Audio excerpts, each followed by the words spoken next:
All right, friends, here's how to be done with your mushroom farming, small scale mushroom farming before you've finished your coffee.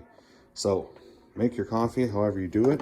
That's just an example. I turn it off, leave the top open so that these hot grounds can cool off and evaporate some of the moisture.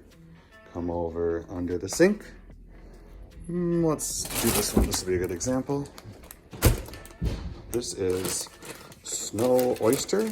This is just the bag it came in, and I've slowly been adding, and it's slowly been growing.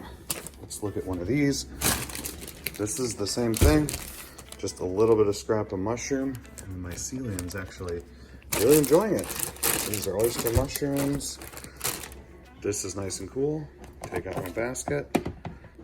You could feed these to worms, but I prefer to turn them into mushrooms and then feed them to worms. There you go. Rinse that.